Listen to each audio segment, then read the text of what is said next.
Today's lesson is going to be on writing quadratic expressions. So let's get started. On your sheet it says we need to figure out the total number of hexagons in figure 4. So I want you to take a second, I want you to pause this, and I want you to see if you can figure out the pattern. So we've created a table for you that might help. Well, let's see. So we have yellow hexagons in our first figure here, which is one yellow hexagon, not hello. So one yellow hexagon, which is going to be right here. I have one total hexagon, and then I have a half of a red hexagon, which indicates that I have a total of 1.5 hexagons for this figure 1. Now for figure 2, I have 1, 2, 3, 4 hexagons, yellow hexagons, and I have one full red hexagon. In a total, I have 5 hexagons.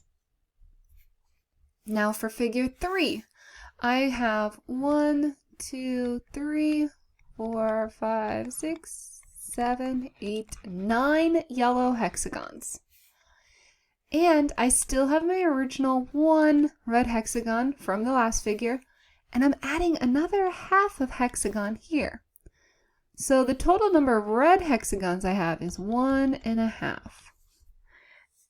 In total, if I put all of them together, I have a total of 10.5 hexagons.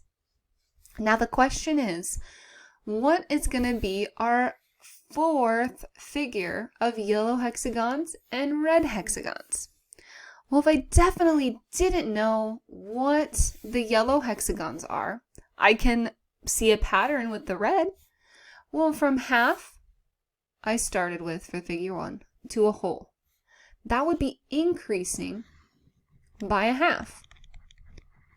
And then if I keep going on, I can see, yeah, that is true, because if I add another half to this, I get 1.5 hexagons in figure 3. So if I add another half to this 1.5 red hexagons from figure 3, I'm going to have a total of 2 full hexagons for red. Now we need to figure out the pattern for yellow. So I have 1, and then to 4, and then to 9. Well, 1 to 4 is plus 3. And 4 to 9 is plus 5. We're adding by odd numbers. Okay, so if I add by odd numbers, right, 3 is an odd number, and then 5 is an odd number. If I add the next odd number, which would be 7, 9 plus 7 is going to give me 16. This is one strategy of doing it. There's also a second strategy to this. Actually, there's a bunch of different strategies. But another way that you could figure it out is, well, it's one hexagon tall by 1 hexagon. So 1 by 1, right? I have 2 hexagons by 2 hexagons. In this case, I have 3 hexagons by 3 hexagons, which means that my next one would be a 4 by 4, meaning I would have, and I'm not going to be able to draw all these hexagons with the time, I would have 16 hexagons, a 4 by 4. One last way that you could see with this same pattern is it's increasing, right? It's increasing each time by the figure number. Did you notice here, after I drew all these out, that 2, it's a 2 by 2 for figure 2, a 3 by 3 for figure 3, a 4 by 4 for figure 4, and then continued on and on, right?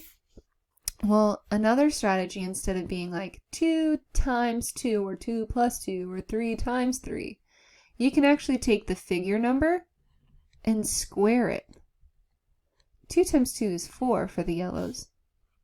3 squared would be 9, which is also the same as a 3 by 3, and so on and so forth. So the total hexagons I would end up with figure 4 is 18. I'm sorry. Yeah, 18. 18 total hexagons. And see, we can visualize and see patterns. We can start plugging and chugging, trying them. Pretty much any different way that we can figure this out. So let's try the next one here. Our next problem is how many blocks are in the 10th sequence? So we also created a table for you, and I'll flip it over here so you can see. We're going to use the same method that I showed before, determining the length and the width of each of these boxes. So in figure 1, I have a total of 4 boxes. In figure 2, I have 3, 6, 9, 12 boxes, or 12 squares.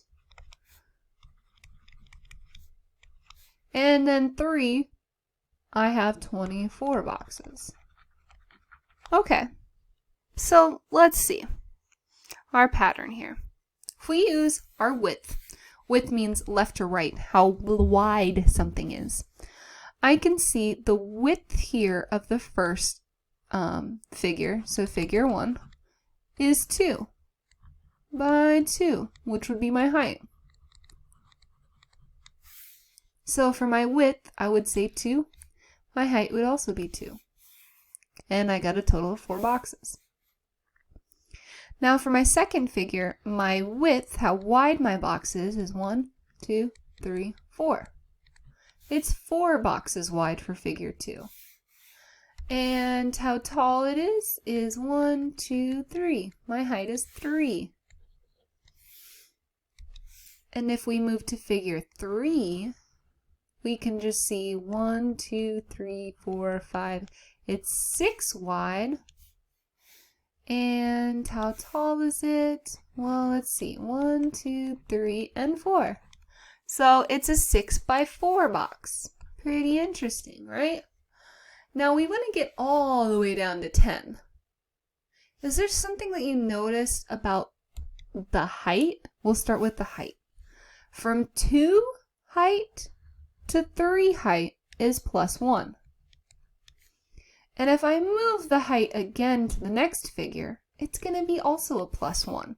I can also see it here in my table. If you don't like visuals, I can see that this is increasing by 1 each time. So my figure 4, the height would be 5. And if I continued on, figure 5 would be 6. Figure 6 would have a height of 7. And if I get all the way down, I can see that our figure 10 is actually going to be 11 blocks high. That's pretty cool. And if I look at my width, right, I'm increasing from 2 to 4. Okay, 2 to 4 is a +2. But let's continue on and see if that continues with the same pattern. 4 plus 2 does in fact give me 6. And again, I can see it here in my chart. I'm adding 2 this time to my width, how wide it's getting. So the next one would be 8, and then 10, and then 12, and then 14, and so on and so forth, all the way down to my 10th block, which is what we're actually looking for. We can see that it's going to be 20 width. Now, let's actually calculate, well, how in the heck am I getting the actual total amount here if I know that my width is 20 and my height is 11? Well, if you remember with rectangles, back eons and eons ago, the formula for rectangles was length times width, or width times height, right? So I took my width and I multiplied it by my height. Whoops. So if we follow the same rules from back eons and eons ago, we can see that, yeah, 2 times 2 does give me a 4. 3 times 4 does give me 12. Because it's how tall something is times how wide it is. If I kept on going, 8 times 5 would give me 40 blocks. At figure 5, I'd have a total of 60 blocks. And by figure 6, by figure 6, I do 12 times 7, which would give me 84. 14 times 8 for the next figure would give me 112, and so on and so forth. If I kept multiplying, I would get 180, and then 20 times 11. It's actually going to give me 220. So, to our question, how many blocks there would be 220 blocks at figure 10. And of course, there's different ways to solve this. And I'm going to show you other ways that students and teachers solved it. So here's a different couple ways that others solved it. So what they knew was the height was more than what the position was. So each time the height appeared at the top one, so number 1, the height increased by 1, right? And the width, they said, increased twice its proportion. So 2 times our figure number would give me 2. 2 times 2 would give me a 4. 3 times 2 equals 6.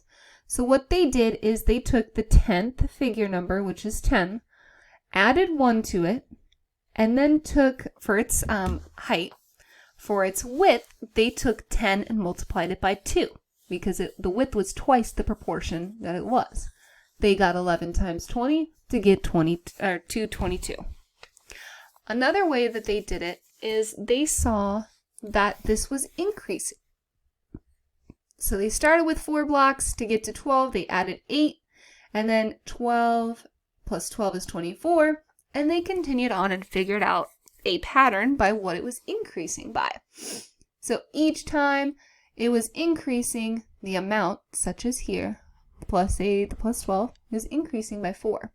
So then the next one, they would have added 16, and so on and so forth. So 16, 20, 24, 28, 32, 36, and so on.